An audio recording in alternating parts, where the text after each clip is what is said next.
Over 100,000 children are exploited and prostituted in this country each year.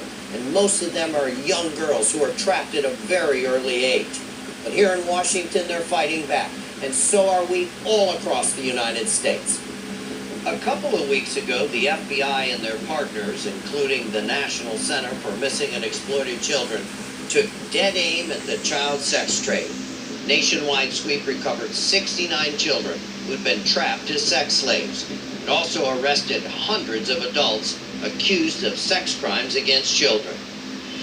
Libby Spears is a filmmaker who turned her camera on this harrowing problem and made a documentary called Playground. It was so powerful and I was so moved by it, I asked her to make a new original film for us. And she did, teaming up with dedicated cops in Portland, Oregon, where sex slavery is skyrocketing, and fighting it is a top priority. If you run away in Portland, you always go to malls, food courts, transit centers. The pimps know that. That's where they wait. The girl's gonna get off the bus, get off light rail, no money, food. Here comes this guy. He says, hey, where you going? The guy takes her over to the food court, starts giving her some food. You're the most beautiful thing in the world. I'll do anything for you. Just hang out with me. We'll do this. We'll go hang out. We'll go here. Gives her every single thing her family hasn't given. All of a sudden, this is a life, right? She brings her down the track, slowly sucks her in, and then says, what can I done for you? Please take it back. You gotta go out of this for you. It feels too awful. We literally beat them to the point and make them feel so guilty that they'll go out and have sex. One time it's fine.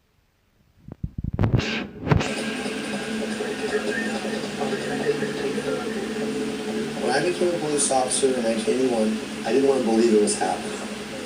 You see beyond the chaos. You see beyond the drug use. You see that they are victims. These are kids, you know.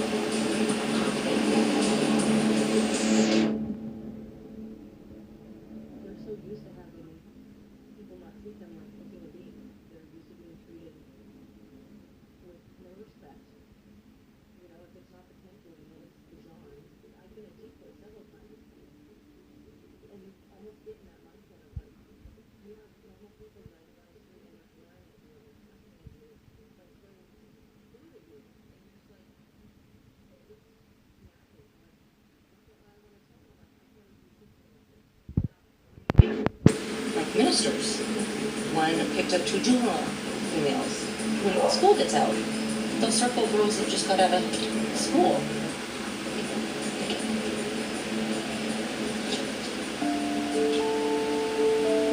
We actually stopped her 15-year-old. She was crying. She's like, he would leave me alone. I think they feel more comfortable dealing with men. That's usually who they've dealt with. They don't really have like a strong female presence in their life usually. She admitted that she's out prostituting.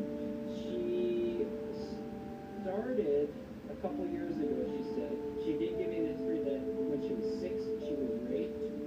I think that there's probably more going on in her life than she wants to admit right now. When you watch Josh and Randy and Kurtzer and Gallagher's the best. They talk to them as human beings. They talk to them as victims. They understand. If they get beat up or they get raped or something happens, they'll usually tell us before they tell other officers. It's kind of nice that they trust us enough to tell us that. I mean, yeah, sometimes we might have to arrest them, take them to jail, but they also know that sometimes, you know, we'll be there for them when other people aren't. The only reason they talk to you is, and they'll tell you this, I trust you. Did you get a call from the East Metro Gang Enforcement Team? They had some information that 2 14-year-olds were being trafficked out of this apartment complex out deep East Portland. Mm-hmm. Brendan and I went out to interview the girl. She kind of reaffirmed a lot of things that we had suspected.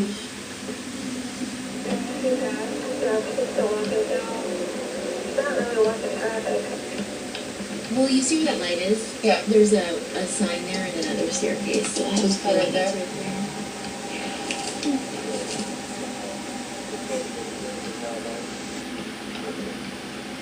Oh, look at that. There you go.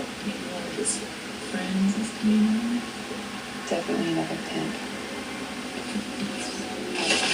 Would be this one. See, this is the car. That's it, right? This was at his other house we just at last week. I mean, arresting a pimp that forces, 12 and 13-year-old girls to do what they do is very rewarding. One thing I was not really prepared for when I got this position was just how young of the victims we would find. We'd have 11 and 12-year-old girls involved in this. This girl, victim, is engaged in prostitution, being run out of his apartment, so we've got a detainer on S1 in here.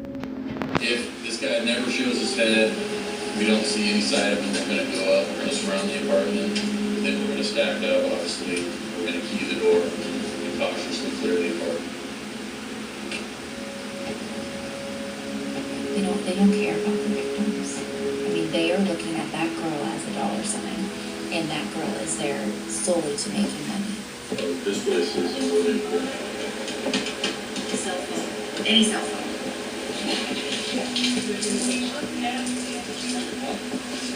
Does anyone read Spanish?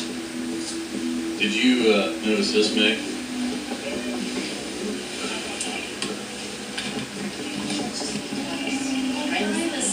But it is frustrating that they absolutely think they don't do anything wrong and that this is okay.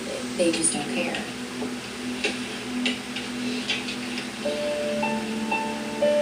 These are children that are being raped every day and forced to sleep with other men for money. I just like dealing with the young girls and